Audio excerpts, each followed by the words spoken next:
je me suis honnêtement demandé qu'est-ce que j'allais faire comme vidéo pour la vidéo des 3000 abonnés. Je me suis dit je vais faire une FAQ parce que déjà j'ai les questions, donc tout de suite ça va être plus simple. Mais finalement, je suis allé acheter des mangas. Et je sais que vous aimez bien les achats manga, donc on va faire un achat manga pour la vidéo des 3000 abonnés. Donc voilà, je voulais remercier déjà tous ceux qui sont abonnés. Et si vous n'êtes pas encore abonné, abonnez-vous à la chaîne. Sinon voilà, j'espère que la vidéo va vous plaire. Je vous souhaite une très bonne vidéo et bon visionnage. Alors j'ai des abonnés qui sont vraiment exceptionnels. Vous devez savoir que j'ai fait une vidéo qui s'appelle je vais acheter mes mangas à Paris. Et le truc c'est que dans une vidéo comme ça, j'étais devant une étagère comme ça, j'ai pris ma caméra, je vais regardez, il manque le tome 14 de Magical Girl of the End et le 14ème. Et je l'ai dit en vidéo, je crois que je l'ai répété 2-3 fois. Ouais, mais le 14ème, je sais pas pourquoi j'arrive pas à le trouver. Pourtant, il y a le 16, il y a le 15. Et dans toutes les boutiques où je suis passé, il manquait ce putain de 14ème tome. C'est pas un problème d'attendre 1 ou 2 ans d'acheter un tome, surtout que le tome est pas rare. Donc voilà, pourquoi se presser? Mais j'aimerais quand même bien avoir ce putain de volume. Parce que j'ai tous les volumes, j'ai du 1 au 16, sauf le 14. Attendez, je vais vous montrer ça.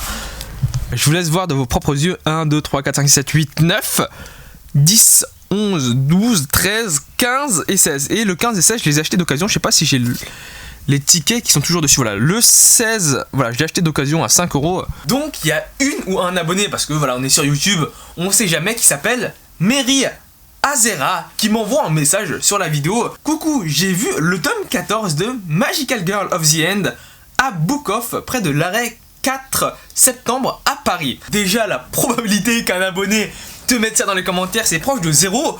Mais en plus de ça, coïncidence, à ce moment-là, j'étais sur Paris et j'étais vraiment véridique. J'étais en train de me rendre au Book Off 4 septembre à Paris. Donc, j'ai vu le manga. Et je l'ai acheté du coup, voilà, c'est logique, je l'ai vu, je l'ai acheté, il me le manquait. Et voilà, c'est quand même un sacré coup de chance ça. Donc tous les mangas que j'ai achetés sont plus ou moins dans ce sac. Alors avec le truc de Book Off parce qu'il pleuvait.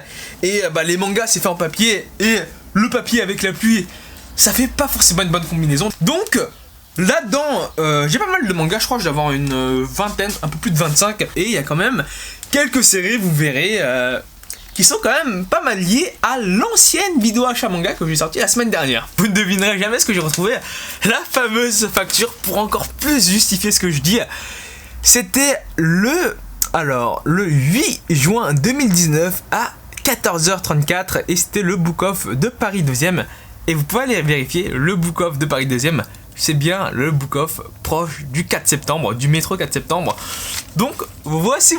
Du coup, on va forcément commencer par la série où je vous rabâche les oreilles depuis le début de la vidéo.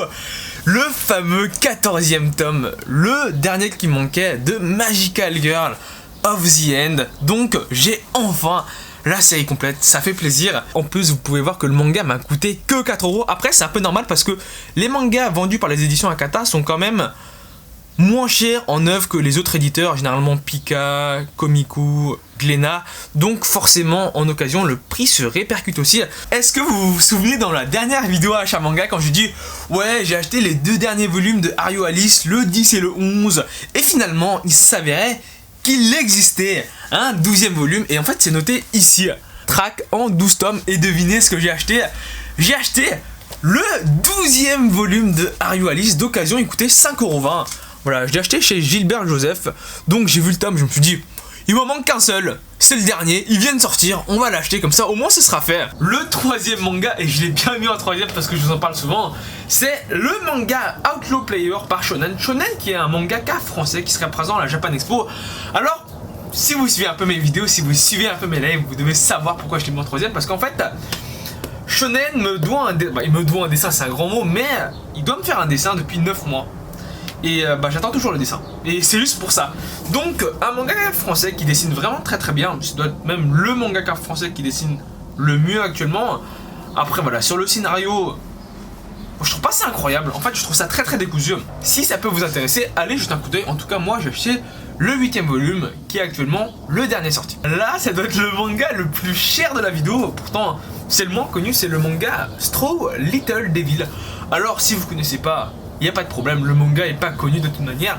Mais j'ai acheté ce 5e volume parce que, en fait, j'ai déjà les 4 premiers. Et forcément, quand t'as les 4 premiers et que tu trouves le 5e d'occasion et que la série est sur 5 tomes, bah tu l'achètes. Honnêtement, je sais pas si le manga est bien, je l'ai pas vraiment lu, mais je pense que rien que pour le plaisir d'avoir complété la série, c'est largement suffisant d'acheter le manga. Ensuite, on part sur du manga quand même un peu plus récent, le manga Sky High Survival, le tome 14. Alors je sais pas comment on le prend comme ça ou comme ça, mais c'est le 14e de Sky High Survival. Donc série qui est terminée au Japon, alors je sais pas depuis quand, mais j'ai cru lire que l'auteur avait prévu de faire une suite. Donc moi quand je vois ça, quand j'entends ça, je me pose la question, alors pourquoi il veut faire une suite si il a arrêté le manga? Ce manga, je vous cache pas, c'est parce que je trouve à chaque fois la jaquette très très belle que ça me pousse un peu à acheter le truc. C'est le 12e tome et actuellement le dernier sorti du manga Amanchu ou Amanchu. Quand j'ai vu ce manga dans l'étagère où il était rangé, j'ai vu, ah, il y a le tome 12 d'Amanchu. Je me demandais si je l'avais parce que, en fait, il y a longtemps, c'était il y a un an, on m'avait vendu les 10 premiers volumes d'Amanchu. C'était pas très cher, c'était à 20 € les 10. Et ensuite, j'ai acheté le 11e d'occasion. Et là, je me suis dit, est-ce que c'est pas le 12e que j'avais acheté d'occasion? Et, alors, j'ai pas vérifié, mais quand je regarde ici, et bah. Non, c'est pas le 12e, donc voilà, c'est pas un doublon. J'avais acheté le 11e à l'époque, donc je complète la série avec le 12e volume. Ensuite, une série qui est un peu revenue au goût du jour avec l'animé, c'est le manga Index, Magical Girl Index. Donc le 20e volume qui est sorti il y a pas si longtemps que ça, et j'ai vraiment été content quand je l'ai trouvé parce que déjà le manga est pas cher. D'occasion, il est à 4,30 € alors que c'est une série quand même hyper récente. Il y avait tous les Index, il y avait les 20 volumes qui étaient alignés, ils étaient tous en neuf, sauf le 20e qui était d'occasion, donc je me suis dit ah ouais putain j'ai de la chance hein. Le 20e c'est celui qui manque. Après il manque aussi le 15 parce que j'ai la jaquette qui a disparu. En fait on me l'a vendu, je savais pas la jaquette. Donc voilà, je complète ma série avec le dernier volume de Index. Alors ça aussi je vous en ai parlé quelques fois en vidéo quand même. C'est 50 nuances de gras, l'elfe qui aimait trop les frites. Donc voilà, un manga très léger avec pas mal de ishi. Et voilà, c'est sans prise de tête, ça fait plaisir à lire. Après là, ça va dépendre du goût de tout ça chacun. Je vous montre une page comme ça pour appuyer un peu mes dires. On suit avec une série récente, le 16e volume, le dernier sorti du manga Remember, qui vient du coup compléter mes 15 premiers volumes du manga Remember, hein, c'est logique. Donc voilà, j'ai pas trop d'avis sur le manga. Je crois que c'est bientôt terminé, donc je lirai le manga quand ce sera fini. Pour ce manga, je m'en veux quand même un peu parce que j'ai acheté alors les tomes 4, 5, 6 et 7 du manga Yuna de la pension Yuragi. Je vous montre les volumes. Voilà, c'est des filles sur les jaquettes, mais bon, c'est pas étonnant quand on regarde le manga un peu. Ces 3 premiers volumes, je les ai achetés à Book Off. Le prix était de 4 €. Hein, vous pouvez voir 4 €, 4 € et 4 €. Sauf que celui-ci, je l'ai acheté à Apum Papum et il m'a coûté plus cher, il m'a coûté 5 €. Donc voilà, dépendant des boutiques, voilà, chaque boutique pratique ses prix. Et pourquoi je m'en veux un peu? Parce qu'en fait à Book Off, ils avaient les 7 premiers volumes. Moi je me suis dit ouais mais dans ma collection je suis sûr d'avoir acheté les 3 premiers volumes. Voilà, je les ai, c'est pour sûr, 100%. Voilà, je suis certain de ce que je dis. Après avoir acheté les mangas, je suis logiquement rentré chez moi parce que voilà, je dors chez moi encore heureux. Et je suis allé vérifier les tomes que j'avais parce que c'est pas que je doutais, mais je voulais vous les montrer en vidéo. Et en fait, j'ai que les 2 premiers. J'ai que les 2 premiers. Bon, je pense pas que le 3 devienne rare du jour au lendemain. Mais, ouais, je vous montre ça, mais aïe, aïe, aïe, aïe, aïe, le drame. Voilà, il manque, j'ai un trou. Moi, ça me fait mal au cœur hein, d'avoir un trou dans la collection. Donc, je vais essayer de compléter ça au plus vite. Non, mais vraiment, je trouve que il manque quelque chose. Vous ne trouvez pas? On revient sur l'ancien achat manga. Je vous avais dit que j'avais acheté les tomes 12, 13, 14... 17, 18 et 19 du manga Que sa volonté soit faite. Voilà, je vous remontre un peu les jaquettes. C'est un manga que j'apprécie tout particulièrement, plutôt un animé que j'appréciais tout particulièrement. Donc voilà, du tome 12 au tome 19, sauf le 15 et le 16. Et je suis retourné là-bas pour voir si je pouvais pas trouver un peu la suite, genre le 20, 21, 22, 23, 24, 25, 26, 27, pour pouvoir compléter la série. Et j'ai trouvé un volume. C'est le volume 15, du coup le volume 15 qui vient compléter du 12 au 19 sauf le 16, c'est logique. Donc je pense que prochainement la série va commencer à grossir parce que je vais commencer à aller chercher ces volumes qui me manquent. Le seul manga grand format que j'ai acheté, c'est le manga Humanitas par les éditions Glénat. Moi je pensais que c'était une série classique avec peut-être 3, 4, 5, 6 volumes. Peu importe, une série qui continuait dans le temps. Sauf que non, en fait c'est un one shot. Et alors c'est encore pire qu'un one shot. Et parce que moi j'aime bien les séries qui ont le temps de se construire. Parce qu'en un tome, honnêtement, tu construis pas grand chose. Et le truc qui se passe ici, c'est que, alors c'est un one shot. Donc déjà, Moi je me dis un one shot, bon je suis pas fan. Et en plus de ça, le manga est divisé en 3 histoires indépendantes qui parlent d'un thème précis mais qui ne sont pas liés. Donc c'est des histoires courtes de 60 pages quoi. Et t'as le temps de rien écrire en 60 pages. À ce qu'on m'en a dit, le manga est pas excellent. Et vu comment c'est raconté là-dedans, 3 petites histoires courtes qui ne sont pas liées entre elles, forcément ça vend pas du rêve quoi.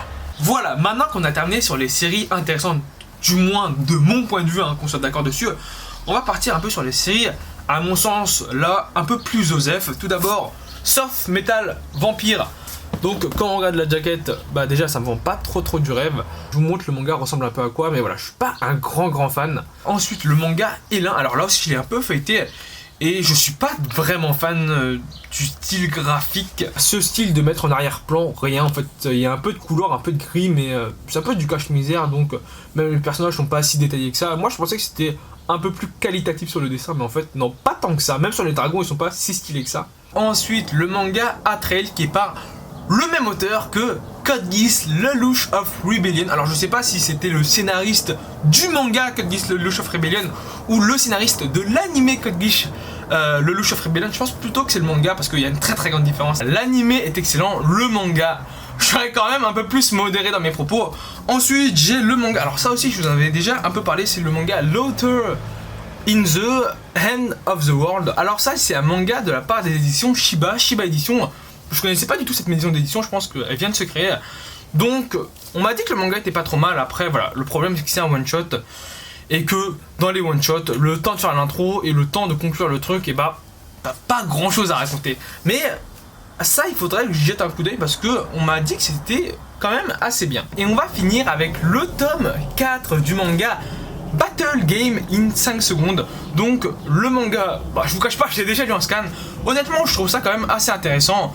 Mais dans le même style, on peut trouver mieux. Et graphiquement, c'est pas mauvais. Mais si vous aimez ce style de manga, allez plutôt vous tourner vers du Darwin's Game qui est, je pense, dans le genre nettement meilleur.